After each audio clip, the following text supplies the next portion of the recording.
It's great to be with you all tonight. I'm just going to share my screen. I'm sorry we can't all be in the same room, but I think there's a few things I might know about others of you who also lead toddler groups. Many of you pre-March took ages to go around the supermarket and probably now take ages to go around the park because you keep bumping into families that you know from toddler group. Many of you know far more about Paw Patrol and Hey Dougie than you ever thought was really necessary. And you're all really passionate about young children and their carers and give of your time to support what I think is one of the most important areas of ministry within the life of the church. I'm going to explain why I think it's so important and why I'm so passionate about it tonight. I believe children are born with an innate spirituality. That if we take seriously Psalm 139 and the verse in Genesis about being made in the image of God, then these children are special and they're special to God.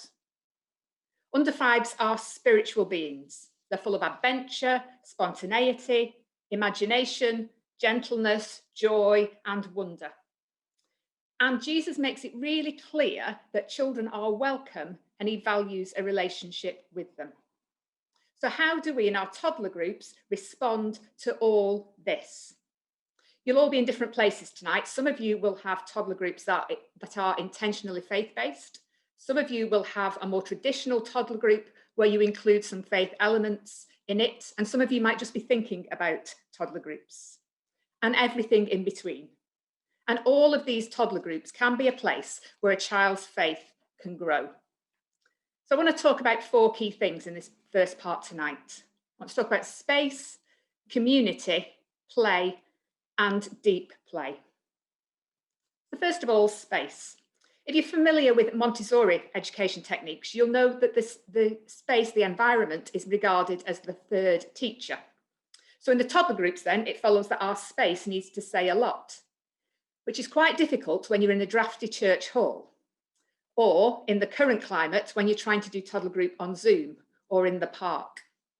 But Brendan Hyde, in his book Children and Spirituality, says it's much more than the four walls. A space needs to be safe, relational, invitational, and confidential. And just for tonight, I want to concentrate on the middle two just for a couple of minutes. Relational is about how we are in that space and who we as leaders in toddler groups are within that space. How do we welcome and end the session, and what do we do in between that makes it relational? Do we welcome people by name, if possible? Do we welcome the newcomers, even if we've got a waiting list, but to that first session, we welcome them and bring them in? Do we welcome the children and the carers, or the carers and the children, and make them both feel valued?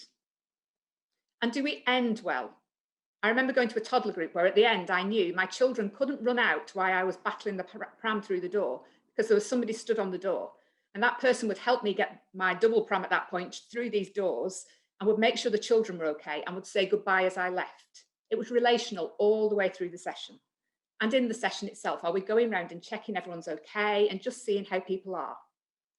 And in the current climate, are we doing the same? Are we still welcoming people by name, whether it's on Zoom or whether it's outdoors? Are we still making it relational? And invitational. When I started children's ministry a very long time ago, I said yes to being in the Sunday school leaders group. And about 2 days later, they decided to take me on a course. Don't remember very much about that course, but I remember one thing. And that was them saying that when the child came into the room, they deserved the room to be ready and welcoming for them. And I've taken that through all of my children's ministry with me. So the room's warm and welcoming and ready. It's not always, but that's okay, because when it's not, the children know there's a reason why it's not. And in our toddler groups, are they well signposted? That horrible moment when you come and there's a bank of bells and you don't know which bell to pick, and you know you're going to buzz at least 2 wrong ones before you get the right one. Or you try to go through the wrong church door and then somebody sends you round to the other one and you've got to get the pram all the way out again. Is it invitational? Is it easy to get into? And again, in our sessions now, is it invitational?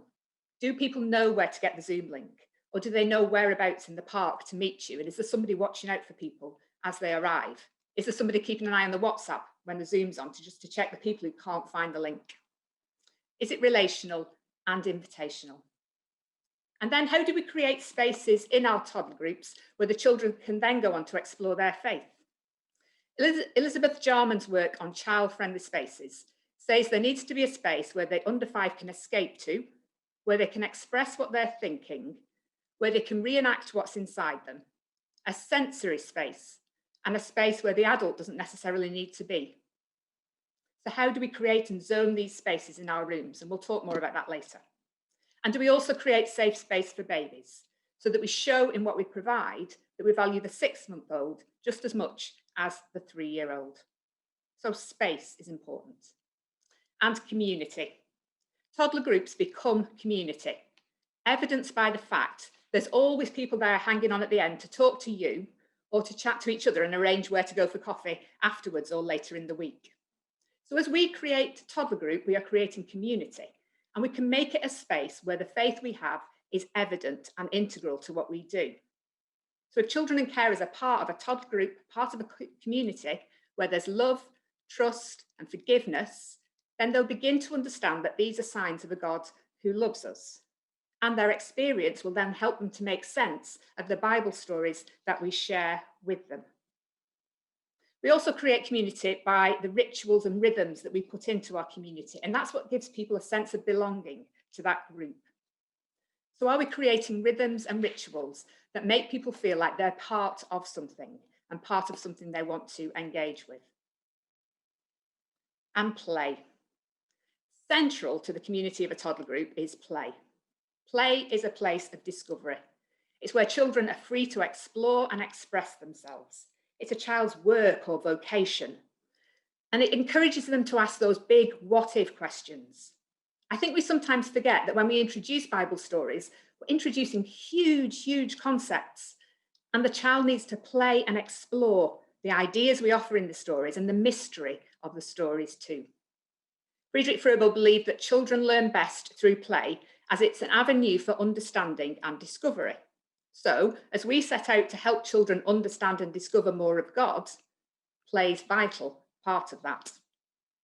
But play often gets a bit of a bad press in church because we're intent on people understanding and experiencing faith.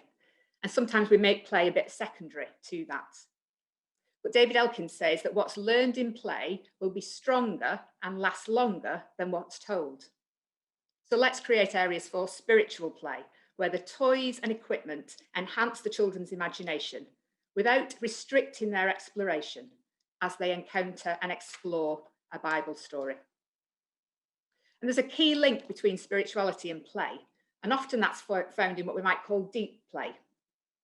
Deep play differs from normal play by the intensity of it, and it's got 3 key strands: absorption, where the child loses a sense of time; non-attachment, where they forget what's around them; and transcendence, a sense of stepping outside of yourself and being part of the play.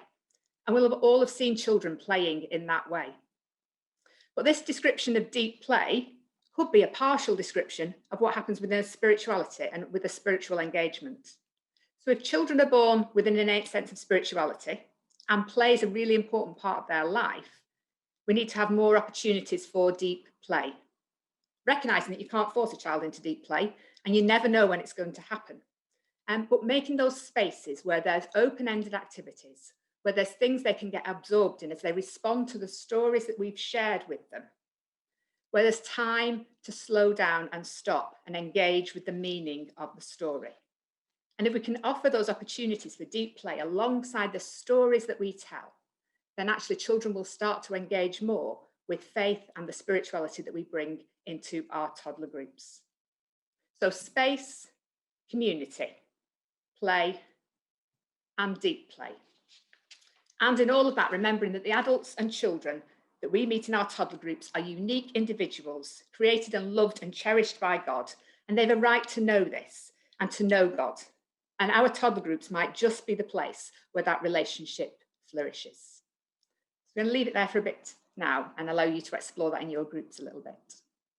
But how are we going to do all the stuff we talked about earlier? I want us to have 2 things in mind tonight.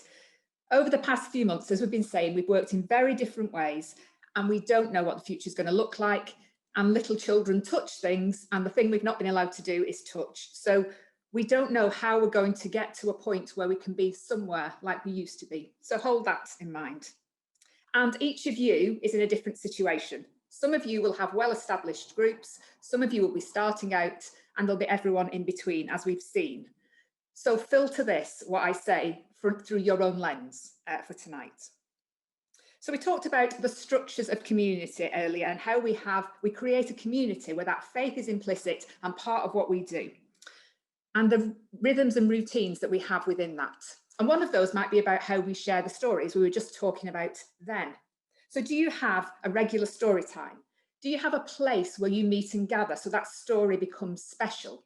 Do you have a set of special cushions that come out so when they come out, the children know it's now time for the story? Or do you have a way to call people together, a song or a rhyme that brings people into the space for the story? And then when we're telling the story, remembering those rules about keeping it short and a minute for each year of a child's age, so about 2.5, 3 minutes in a toddler group. And engaging and involving the children in the story is really key. It's not about reading a story to them, it's about them being part of that story, whether it be making sounds, movements, moving around the room, using a story bag or a story circle. And in the Roots material, we always use that interactive way of engaging with the story. Or it might be that you have a song time, and Stuart mentioned earlier about having songs as part of what they do in the toddler group. And maybe something like a rhyme sack where you've got objects that come out and prompt you to sing a particular song. And then introducing into that song time some songs of faith, some that we may be familiar with, some that might be new ones that we've kind of made up along the way. And the Roots material includes songs and rhymes that are based on traditional nursery rhymes or tunes that we're familiar with. So they have a familiar element to them when we introduce these new songs. But remembering only to introduce one song at a time, otherwise we lose the momentum and people forget what we've taught them. And what other rituals could you include? Maybe you have a welcome song. Maybe you say grace before you have toast and juice. Maybe you have a way to celebrate birthdays or other milestones. What is it that makes and shapes your group? And if you're meeting virtually, keep some of those distinctive elements, because then it gives that flavour of what the group is. And as we've heard, we've learned some things along the way these past few months. So are there new rhythms that you've put into your group that you want to take forward when you're eventually back in a real space, so to speak? What would you take forward that are markers of what's happened along the way? Because that's all part of that toddler group's journey. So what is it that shapes and makes your group? And then play. How do we create a space, whether you've got a tiny hall or a great big hall, how do you create a space where we can explore play in different ways? Every child will want to play in a different way at different times and respond to the stories that we share in different ways. So can we create areas where there's an expectation that the child can explore in their own way? So a space for open-ended play. This might be as a response to the story or as a way into the story. As we were hearing earlier, people put stories at different points in the session. So an open-ended response or way into a story. It might be about role play, it might be about dressing up. It could be about providing an invitation to play. Invitations to play is a familiar early years term, which describes an open-ended approach to play. It's simply setting out play materials in an inviting way for the children to discover and play with. So if we're talking about Zacchaeus, we might want to put out some Play-Doh and some cupcake cases and some little cups for the children to play with. Or we might want to put up some small world people and some blocks for the children to encounter in another story. Creating invitations to play that either allow a way into the story or a way to respond to the story. And having some sensory play. Sensory play and engagement is so important as children encounter the Bible stories and explore them for themselves. And we talked about deep play earlier. So you might include a sand tray or some water play or some soil and pots, or a simple mark making activity with a large roll of paper and some crayons dotted around. And not overstructuring it, but allowing the children to respond to the stories that they hear in their own way as they encounter these different open-ended ways of playing. If you're not meeting face-to-face at the moment, you could suggest some of these sensory ideas to some of the families that you're working with. A sensory tub is another way to include sensory play. It's really simply a box or a tough tray of things the children can explore. There'll be different textures, some might be scented, there'll be different colours, you might have noise in some of that, but a theme that pulls it all together.